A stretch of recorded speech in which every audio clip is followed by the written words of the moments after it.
it happens with kind of anytime you try to label a community, people just want a shortcut to talk about it, without really thinking about the implications.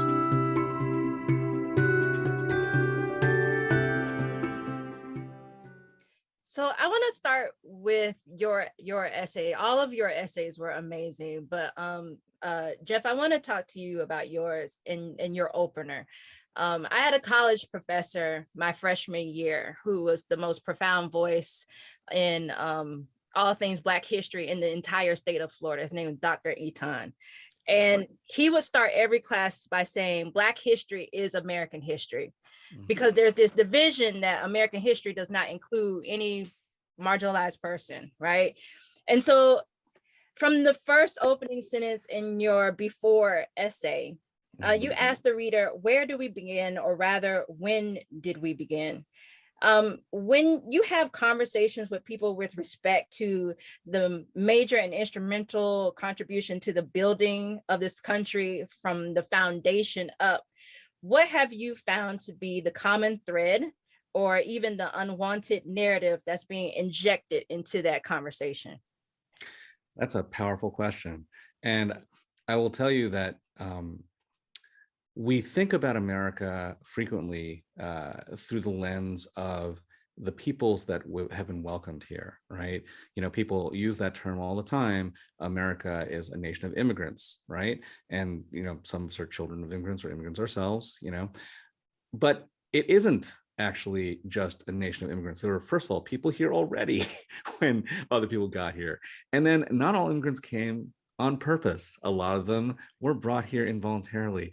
And when we talk about the story of America, I think that we as Asian Americans have a particular story, and that story is deeply embedded in immigration and coming from different shores and different places.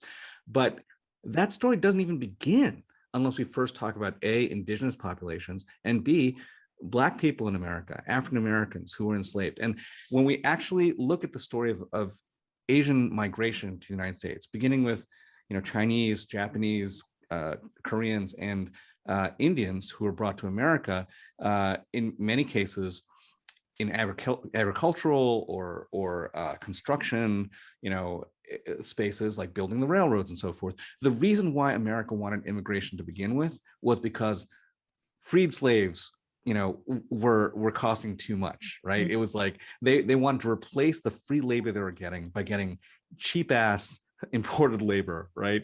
And from the very beginning, you saw that setting apart, that setting head to head between the new immigrants of America, whether they were Irish people and later Italians, or and Germans and so on and so forth in that early era, or Asians, right, against Native peoples and against African Americans. And when we look at that as the deep history, that notion that we were here in America because of an attempt to divide America, right? After the big ass divide that occurred during the Civil War. I always want to turn back to the idea that when we created Asian America, when Asian America was born, right, it was actually a second beat, a beat of resistance and an attempt to reunite, attempt to rally together and show solidarity. And the reason why is because the very term Asian American was invented by a group of Asian American activists, Asian American before they were Asian American, right? This is a group of activists of Asian background at colleges in the Bay Area who wanted to march in support of Huey Newton. They were there literally marching during this third world resistance in order to support a jailed Black activist. And so they created this banner that said Asian American Political Alliance to march alongside the Afro-American students, right? And so that first act of this pan-Asian idea of Asian America was a political one of solidarity and of resistance, solidarity with African Americans and resistance against the idea that we could be broken apart. Mm-hmm. And when I think of those two stories, the stories of Asians coming to America as a way to serve as a wedge in some ways, and Asian Americans choosing to be Asian American in order to show solidarity with African Americans, I think those are the two stories that we have to hold in our head and think these are the things that pull us back and forth in our history, even across the 3 decades we cover. Phil, do you have anything in regards to the question that I had asked about, the unwanted narrative being injected into this conversation about, Asian Americans and their contribution? I think the quote you said about, African American history is American history.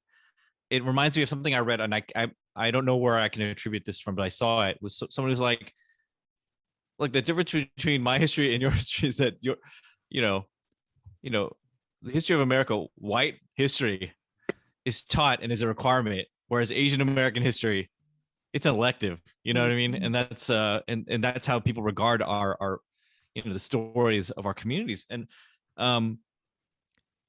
I think that in the overall, just my overall kind of the way I would sort of sketch it out in terms of the way Asian Americans have been perceived as, our participation in American history.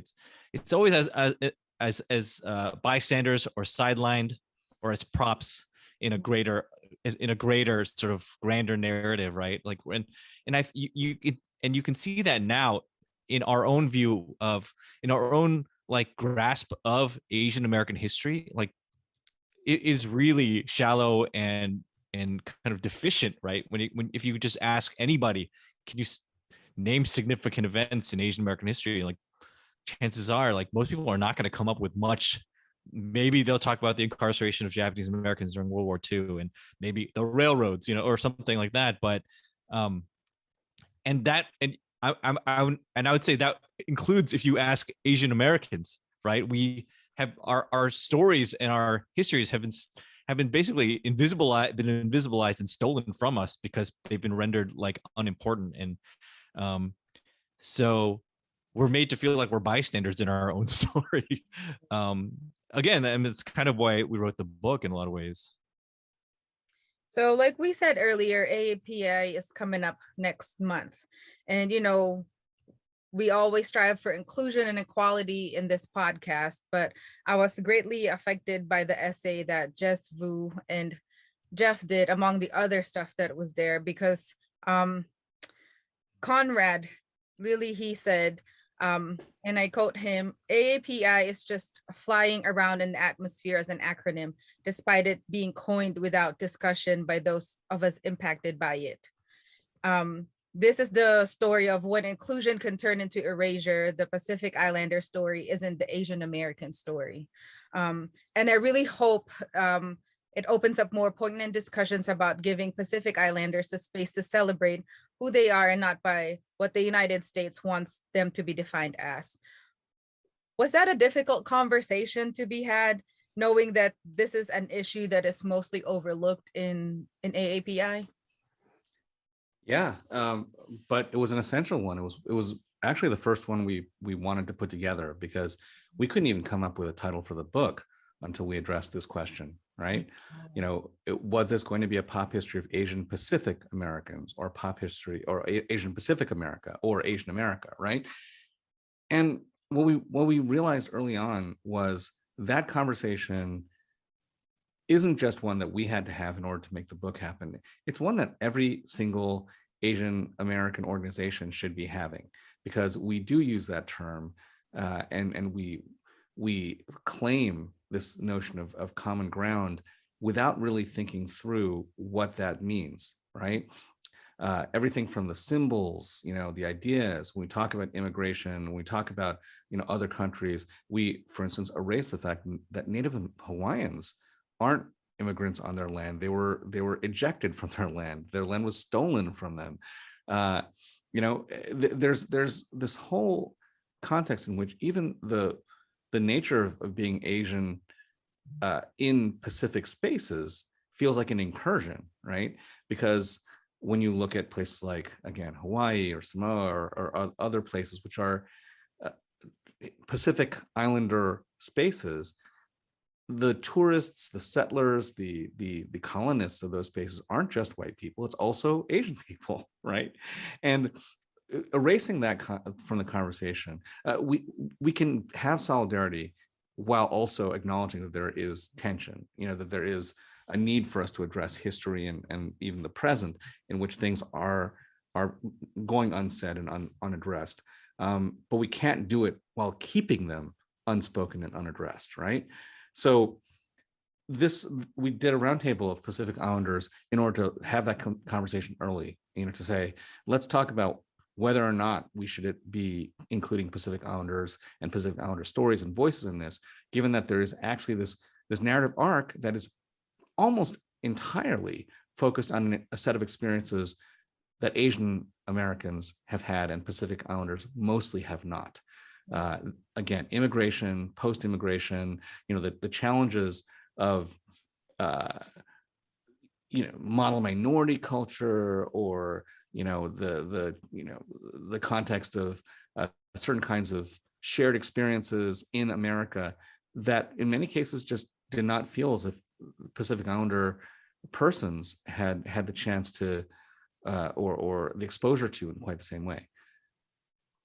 Yeah, it was. I mean, it was a frank conversation. I felt like we all felt like we really needed to have from the outset, because even now, I mean, like even the last couple of years, the term AAPI has been like all of a sudden like embraced by sort of widespread America, like even at the corporate level, right? Like, and then the sort of the spread of the catchphrase "Stop API Hate" had a lot to do with it too. That was embraced, but I think a lot of people embraced it without really taking stock of what that meant. You know what I mean? And all of a sudden it was just everywhere. And you see even like corporate groups and things like that saying like, we support the API community. Like, do you even know what that means? And all the sort of baggage that comes with, because I see it like people who I've never, ever like, seen or like refer to AAPI, all of a sudden just like saying it just left and right. And I'm like,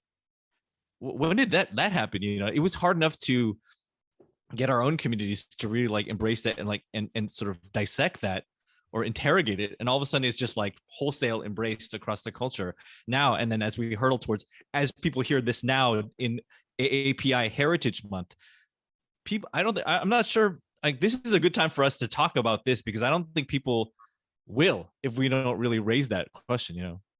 I'm glad that you said that, because it makes me think about my mom, and my mom is one of the people that I know who has gone through every phase of Blackness, of being like she was a Negro, and then she was Black, and now we're Afro-American, and then African-American. We have evolved, and it's one of those questions of like, but who said, who was in the room? Like, where did these people come from that the name has changed? Like, and you see a lot of people, because people are not monolith, no matter what group they adhere to, and knowing that you have some who say, okay, I am this, or I am American, and that's how I see myself. But when you say something like that, there's this whole multi-layered conversation that has to happen to have an understanding of like, how did you get to that point? Is it like an anti-self-hate situation, or is this a whole nother way of that you're looking at it?